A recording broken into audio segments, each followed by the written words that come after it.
As someone who cares about addressing global poverty, I think doing conservation programs has this extra benefit of having some positive spillovers on the world's neediest people.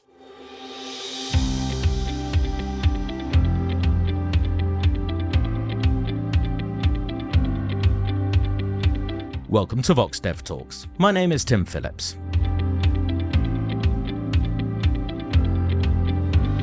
As more people consume more, we destroy more of our natural environment. But how ethical are conservation policies that reduce the income of the world's poorest people? And how do we create policies that work both for the planet and for all of us who live on it? In the second of our episodes that examine the policy implications of the topics that are being raised in the BRED IGC virtual PhD course in environmental economics, I'm talking to Seema Jayachandran of Princeton and Ben Olken of MIT about the economics of conservation. Seema, welcome to Vox Dev Talks. Thanks, Tim. And Ben, welcome as well. Thanks, Tim. Delighted to be here. We have to think about the impacts of environmental damage in low-income countries, middle-income countries, that we can see and we can measure. What are those impacts? There's a wide range of impacts. Let me start with a couple of different types of things. One thing that we think about are the impacts of global climate change. And I think here the research has shown that the impacts are quite broad and maybe even broader than you might expect. So I think lots of people think that there would be impacts in agriculture, and that's definitely true. Obviously, if it's too hot, or in particular, if there are droughts, that has quite severe and immediate consequences for agriculture, particularly rain-fed agriculture, which is prevalent in many low and middle income countries. But I think what the literature has shown is that those impacts can be much broader. For example, some research that I've actually done has looked at the impact of higher temperatures and economic growth. And we find substantial reductions in economic growth in hotter years compared to in cooler years, particularly in poorer countries. And the research suggests it's not just about agriculture, but actually we're seeing it across the economy. We also see impacts on mortality. So just direct health consequences of it being too hot, that has direct consequences for people's health. That's within the existing span of temperatures that we're seeing. In some places, as I think many people saw in the news this year, the temperatures are starting to reach new extremes. Those health consequences could be even more severe. Maybe a third one that people wouldn't have necessarily guessed, but I think is also true, is labor productivity. So people seem to be less productive when it's really hot out, and that has really severe consequences. I think pollution and heat and storms is going to disrupt people's lives and is disrupting people's lives already. And particulate matter, which is the fine particles that create smog, some of the same impacts Ben talked about, lower labor productivity. There's also evidence it reduces how much kids learn in school, so the next generation, their mental health effects. It's really quite shocking how widespread and devastating the effects of air pollution can be. In the introduction, I made that equivalence between consumption and the environmental harm, the destruction of the natural environment. Is this actually true? As we get richer, is it inevitable this will lead to more environmental harm or different? Or is there a possibility there might be less? Especially for low and middle income countries, this is a really important question. I think all would say that all things being equal, we want a cleaner environment for all the reasons we just talked about, but also just per se, it's a planet we've inherited. But we also want the world's poorest people to have an opportunity to get richer. And as they get richer, I think it could go either way. I think there are lots of reasons we should be expecting a larger carbon footprint as the poorest countries get richer. People can afford air conditioning and refrigerators and cars and eat more. And those are all opportunities that those of us who were raised and live in rich countries have had. So, we don't want to deprive poorer people of those. I think there are also some reasons for hope that with economic resources, you can improve governance and so have better regulatory capacity. People might be willing to sacrifice a little bit of their income to buy a cleaner version of a product because it's not hurting their well-being too much. So, I think we can't be overly optimistic that economic development is going to solve our problem of the environment, but there are certainly some bright spots, but we have to be ready to think about those trade-offs along the way. The basic first order fact probably is that as people get richer, they're going to consume more energy. I think energy consumption increases with incomes. And so as people move from low income status to middle income status across the world, I think that the first thing we should expect is that they're going to consume more energy, and that's going to lead to more carbon emissions, for example. So I agree with Seema that there's hope that future energy consumption may be less carbon intensive than it has been in the past as we shift to alternative power sources. But the first order thing we're dealing with is that I think that, as Seema said, for lots of good reasons, as people become wealthier, they're going to consume more energy, and that's going to lead to more carbon emissions. As countries become richer, it may be that their ability to adapt, particularly to climate change, also becomes more feasible. I mean, take air conditioning as one example. Not that air conditioning is a perfect adaptation device, but it's a lot easier to withstand a really hot day if you have air conditioning and can be inside than if you don't. And so I think that can be really important. There are other forms of adaptation as well. Better quality buildings with better HVAC, for example, can deal with particulate matter potentially better. So I think those are things that we may see as countries become richer, that they may be able to adapt better. So I think you can see both aspects of that.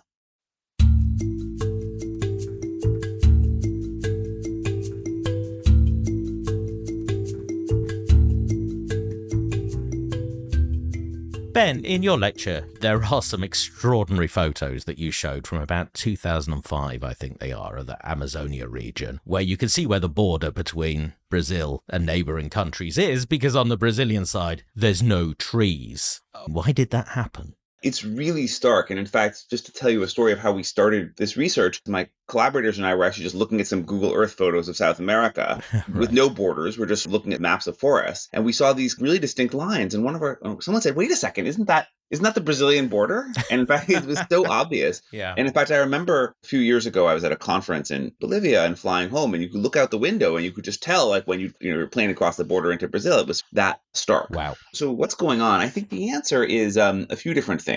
There were different policies in Brazil going back 50 years, encouraging more development in more rural regions. By the period that we start studying, a lot of the deforestation was officially not allowed, but I think the enforcement was relatively weak and the penalties were relatively weak. And one of the things that we document is as those policies shifted and changed in Brazil, you can see these impacts on annual deforestation rates, right? Sort of, if you look kind of across the border, you can see the Brazil effect kind of really being quite dramatic. So the solution in this case was to just crank up the legal environment, is it? I think it's not just tougher laws, it's also increased enforcement. Mm-hmm. And one of the themes of some of my research is there's a difference between what the laws are on the books and how they're actually enforced. And I think that in the Brazilian case, it was a combination of those things. It was a combination of strengthening some of the penalties for deforestation, but also putting in place a robust monitoring infrastructure using satellite data, pretty aggressive crackdowns on some of the places that were doing the most deforestation. And other people, I should have done a lot of the work figuring out what the impact of those different policies were. I think our point is to say, on aggregate, what was the total effect of them? So I think it was not just changing the laws on the books that was important, but that plus increased enforcement worked together. And when we talk about enforcement, of course, that raises all sorts of tricky problems. Another piece of your research was done in Indonesia, where you looked at the gap between the national policy and the local enforcement. Why would there be a space between the local officials and the national policy that local officials are not implementing it? Stepping back a minute, one of the challenges with environment is that there can be divergent interests between the people who are managing the local resources, in our case, the forests, and the broader community that receives benefits from those. For example, at some level, some of the benefits from forests are about their global carbon sinks, and they are providing global benefits in terms of climate change. They're also really important for biodiversity considerations. Those are things that the global world community might care about, maybe the national government might care about, but a local politician who's considering the welfare of his or her own constituents might care only about what the economic benefits are. So there's a divergence of interests there. And part of the challenge in regulation is about making sure that those global benefits or the national benefits are in fact taken into account by the people who are actually making decisions. But you can easily see why there might be divergent interests. And you see that around the world, that sometimes there could be national or global interest in conserving, but the local population says, no, we want to get the economic benefits from this resource, for example. So that's a fundamental tension. There can be other reasons for divergent interests. There also could be potentially corruption-related consequences. The things I said before, assuming perfect democracy where local politicians are representing their voters, there's another thing that could be happening, which is actually maybe the politicians could be captured by local interests in a variety of ways. And you could imagine both of those being important. How do you make a testable hypothesis out of this, in this case? Indonesia is an enormous country. And following the fall of Suharto in 1998, Indonesia decentralized many things, many forms of government to the local level, to the district level. And there were about 280 something districts at the time, and including the local management of forests. Although the national policy was set at the Forest Ministry in Jakarta, the local management of who's actually kind of monitoring what the people in the forest were doing and helping kind of facilitate that was actually at those local district officials, or district offices who were responsible for the local district governments. Over the first 10 years or so after Indonesia's decentralization, the number of Indonesian districts almost doubled. They went from having 280 districts to 500 something districts. And districts basically split in half or split into thirds. So there became more districts. And that happened in different times in different places. So the empirical thing that we look at in the data is whether increased decentralization by the splitting of districts led to more deforestation. And we find evidence of that. So we find that we use satellite data to track deforestation across all the main forest areas of Indonesia. We look at those provinces that at a given point in time experienced a change in the number of districts and therefore an increased amount of decentralization. And we show that in this particular case led to more deforestation. Why would it? One hypothesis we have in the paper is that those districts are competing with each other. And so who can be the one that gets the benefits from extracting forest resources? And those benefits could be legal benefits, right? We get more resources or more economic activity, or they could be potentially bribes that are paid to local district officials. And actually, the Indonesian National Anti-Corruption Commission, the KPK, has actually subsequently gone after several district heads and local politicians for illegal activity related to deforestation. So the idea that there could be illegal activity here is consistent with what the KPK has subsequently found. So it could be either way. In the corrupt example, we think of it as the theory of competition, which if there's only one person, they're the monopolist, they're going to charge a relatively high price and have relatively less quantity. As there's competition between potential district officials, they may start underbidding each other, and it becomes easier for someone to say, okay, well, if person A is going to charge me a lot to let me do what I want to do, and maybe person B, I can go to person B and they can compete against each other, and that could lead to more extractive efforts. The empirical fact is we definitely see increased decentralization leading to more deforestation in this period. You've also investigated how the democratic process influences this enforcement. How would it? Does it? Well, again, we have these local district officials. They're called bupatis. They're the heads of the local districts. You could think of it's at one level kind of below a provincial governor, but they're still elected. And they're the ones who are the supervision authority over the local district forest office. So the question is, what happens when they run for re-election? How does that change things? There's a long tradition in economics and political science that shows that there are political cycles in different kinds of economic activity and different kinds of government policy. Politicians do different things when they're running for re-election, when voters are most paying attention. We use the fact that the elections in local government in Indonesia in the period we study happened at different times at different districts. They were on different cycles for different historical reasons. They subsequently been synchronized, but at the time they were in different cycles. And so we can say, well, what happens if over here there's an election, whereas over here there's not, and vice versa? And so we can show that there's a relationship between what's happening in the forest sector and the local political timing. In particular, decline in what looks like forest clearing and forest burning, because also forest fires are potentially associated with forest clearing in this context around the election years. And then it goes back up afterwards. It seems as though in this case, the political cycle has a dip when the voters are most paying attention, but goes back up afterwards.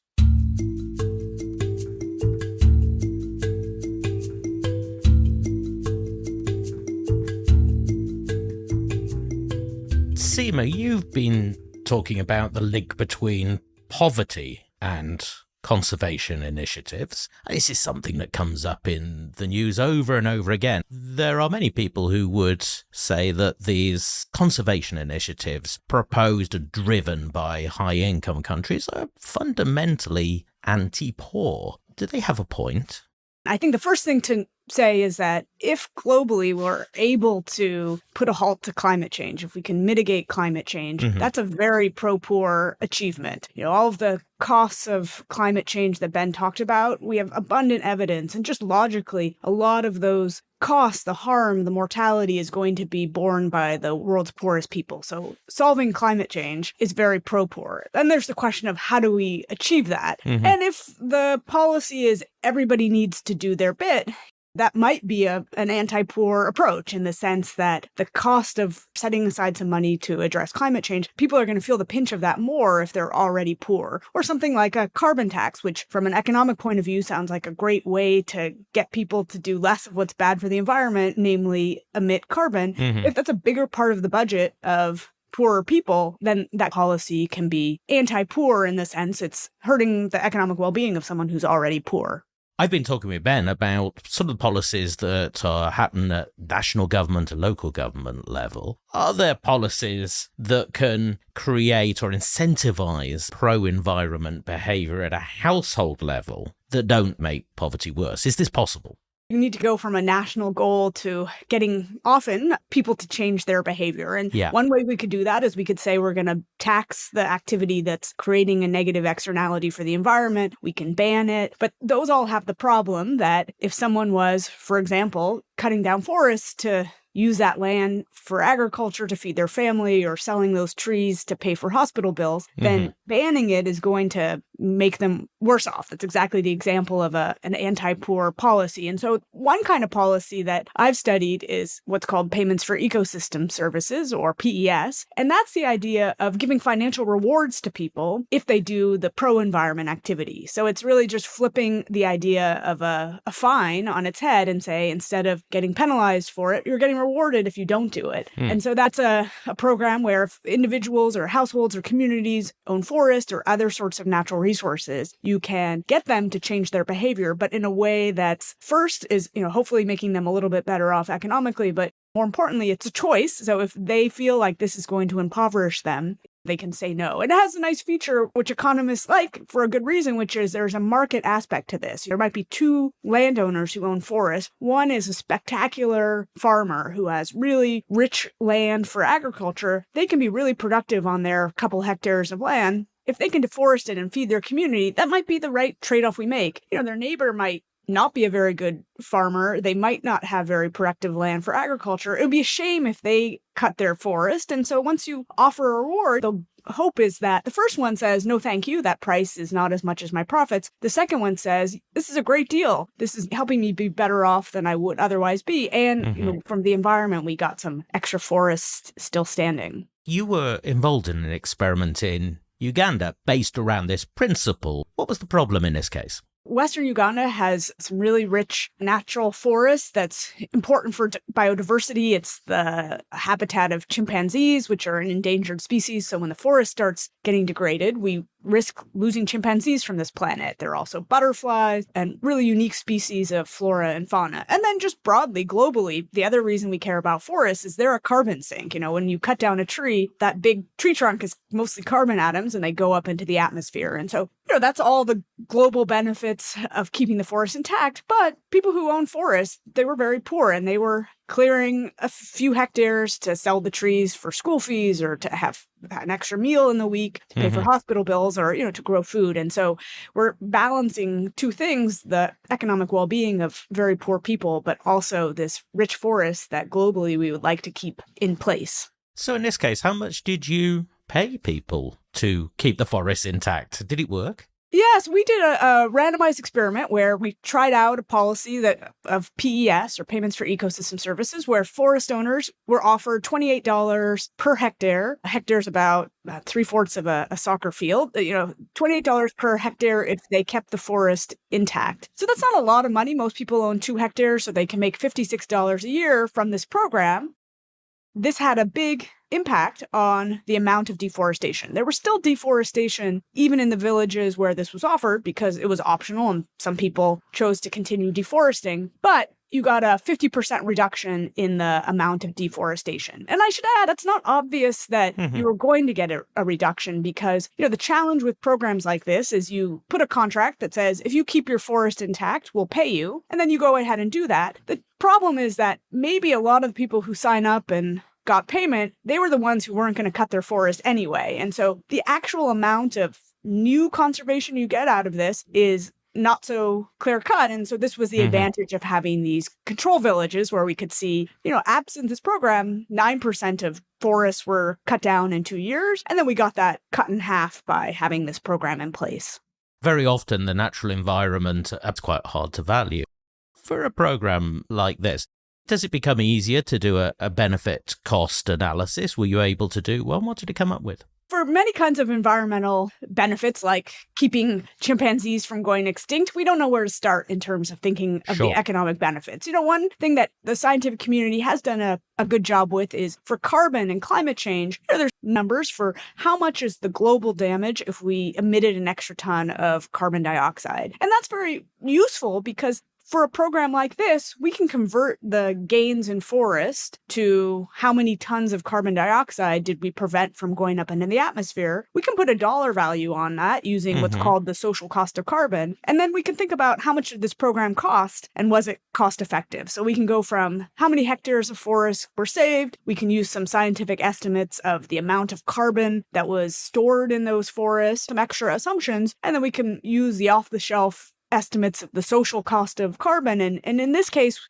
the program was hugely cost effective, probably a benefit to cost ratio of 15. And maybe more importantly than that is that, you don't even need to think about the social cost of carbon. You could just think about all the different options we have for mitigating climate change. And protecting forests in Uganda through this approach, looks cheaper than some of the other things we're doing, like subsidizing electric vehicles in the US or trying to convert green concrete in China, etc. 15 is an amazing number. So is it possible then to get a win-win, protect the environment and protect the livelihoods of the people who you are tasking with preserving the environment?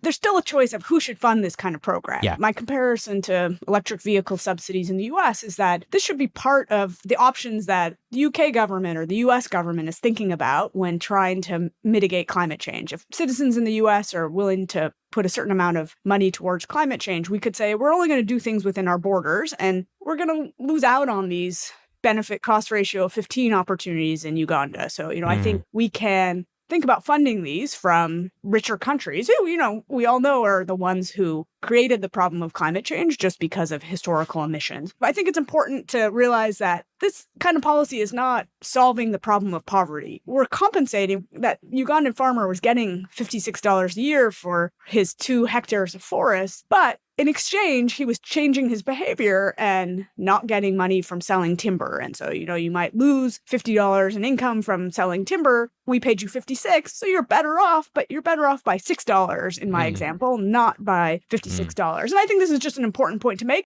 We want to think about achieving conservation in a way that doesn't exacerbate poverty. We have to be careful not to double count this and call this development aid. There's still other kinds of policies that you need to lift those Ugandan families out of poverty.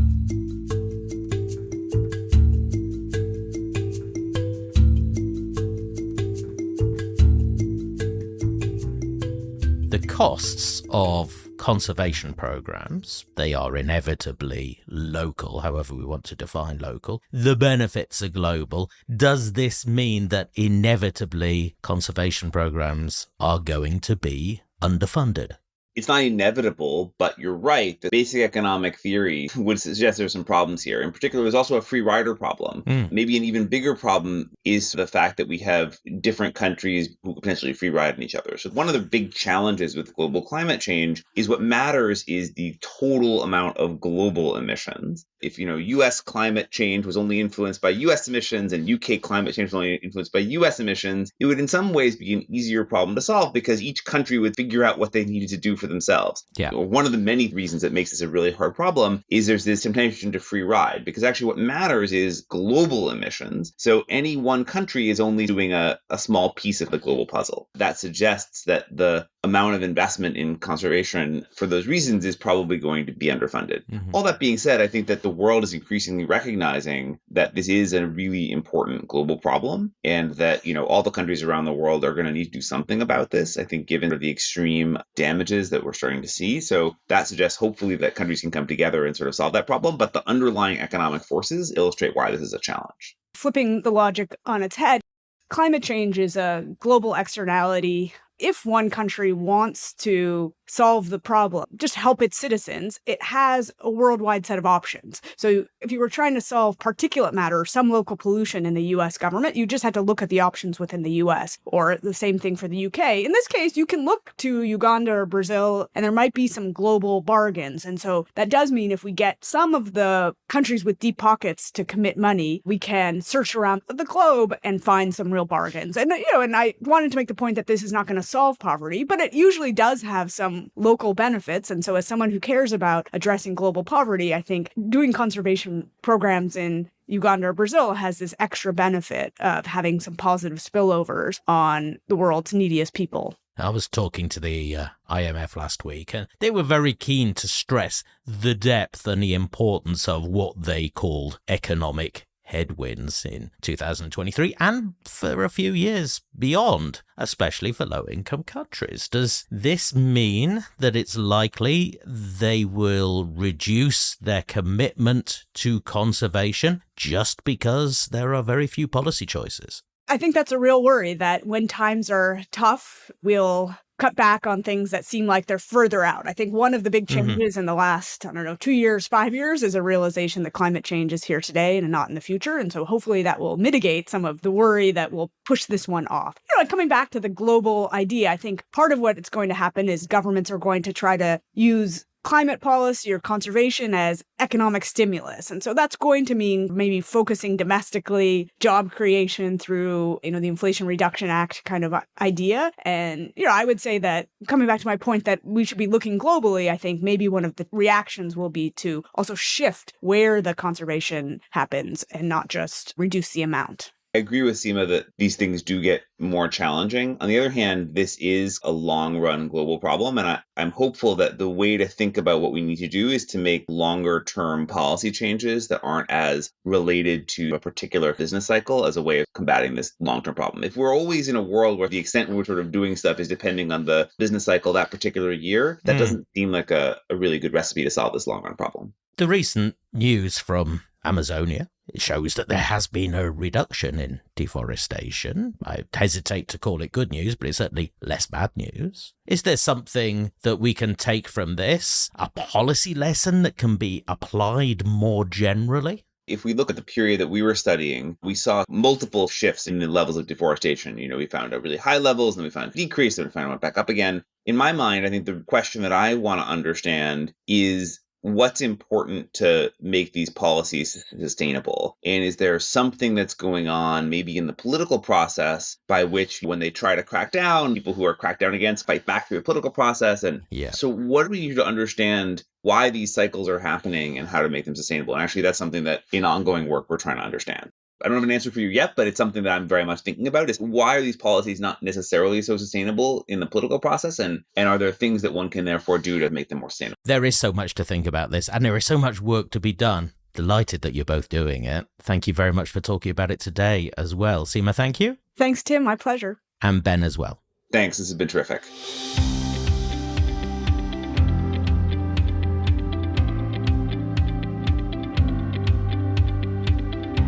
This course that we've been talking about is free. You can sign up for it. And for more information, you want to register, you want to download the slides from the lectures and the reading lists as well, go along to the IGC website, which is theigc.org, and you'll find all the information there.